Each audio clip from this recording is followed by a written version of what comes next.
Thank you, Mr. Chairman.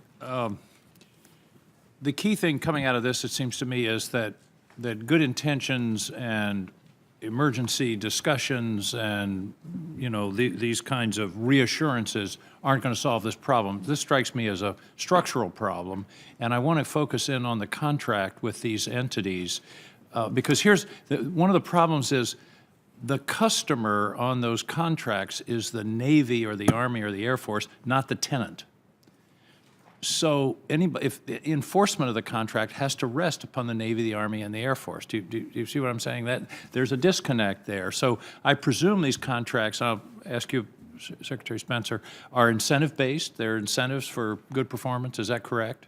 That is correct, Senator. And second question is, can these contracts be modified in any way now? I know some of them are really long-term, like 50 years. Is there any reopener or opportunity to renegotiate at all? I would, it being a document of operation, I would hope we can, I'm not a lawyer, but we plan to actually open it up and address it with the venture partners. I think that would be important, and the incentives, it seems to me, have to be important. There should be approval rating, surveys of the tenants, and if it's not above 90%, I understand in some of these contracts it's 75%. That's a pretty low bar, and they don't get paid if they don't meet that. That's the structural part of it. It seems to me that needs to be addressed. I would agree.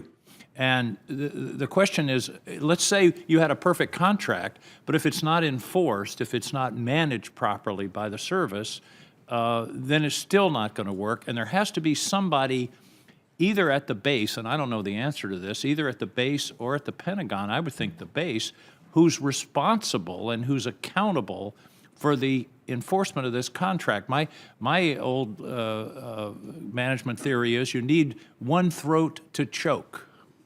Somebody who is one person who's accountable. And I hope that's part of your discussion. Secretary Esper? Yes, sir. I think there are multiple facets to this issue that have to be attacked simultaneously. So there, first of all, you can have a perfect contract, but if it's not managed properly, it's not going to work. Absolutely. So the first contract is the contract that the leasing arrangement that a resident comes in and signs. That needs to be cleaned up, and that needs to reflect what's in the Bill of Rights. So we need to update that one. Then there's the contract at the garrison level, the one that includes incentive fees and stuff like that. Those incentive fees should also reflect what we want to pursue in the Bill of Rights. It needs to reflect that as well. And then I need quality assurance people at each level handling it. We need, as we discussed with the CEOs, we need qualified professional people performing the work. The Chief of Staff and I heard of instances where an employee would come in to fix something in the home, and he'd have to pull out his iPhone and watch a YouTube video to learn how to repair the work. So this problem... I do that too, but I'm not a professional in repairing. Exactly.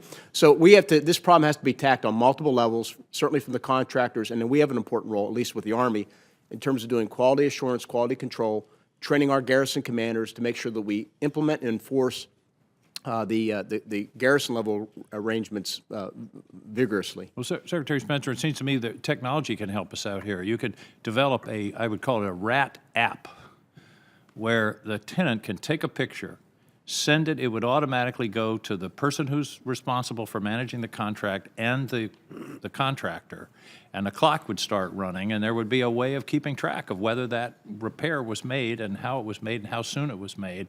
This is something that's within the realm of our capability these days. Most definitely, Senator. That's one of the three legs I was talking about: educate, communicate, and pay attention. But we are actually having discussions with the venture partners right now about inculcating one of those. Now, one of the word retaliation has come up several times in this hearing, and I don't quite understand that. Who's retaliating? Secretary Wilson, are we talking about the military folks on the base retaliating for a tenant complaining, or are we talking about the company? Who's retaliating? Sir, I've asked, because I heard the testimony, and that was actually from your hearing the thing that bothered me most, was because if people feel as though if they act, there will be retaliation, then they're not going to report problems, and we're not going to know what's going on. The fear, the only one that I identified and talked to a member about directly, where there was a fear, had to do with the housing office calling the first sergeant of somebody and saying, "Hey, your guy's making problems over here." In that case, the first sergeant talked to his member, and the airman said exactly what was going on, and he said, "Wow, if you need my help, man, how can I do to help? What can I do to help you?" But there is a fear of potential consequences if you complain in some cases. Not that I have not found a case where it happened. I would also say, though, you identified something that I think is important. That Could this you repeat that? I third-party like payment- hearing that in these hearings. No, I'm just kidding. Go ahead. You mentioned third-party payment. I think this is one of the sources of frustration for our airmen. They sign a lease, but their basic allowance for housing goes directly, basically, from the Air Force to the contractor.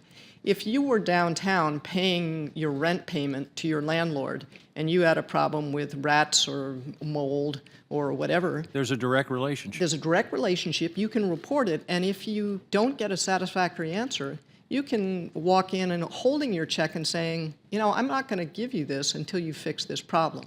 There's a greater feeling of control, and I think that lack of direct control is the reason why in this Bill of Rights we've included the right to withhold your basic allowance for It's housing. all for naught unless the customer, which is you, enforce the contract on behalf of that tenant. That's a crucial part of this. I'm running out of time, but for the record, not now, but for the record, could you all submit the copies of these contracts, and they can be redacted for, proprietary reasons? I'd very much like to see the terms and how the incentives are structured and those kinds of things. If you could do that for the committee. Yes, sir. Thank you. Thank you very much for your testimony. Thank you, Mr. Chairman.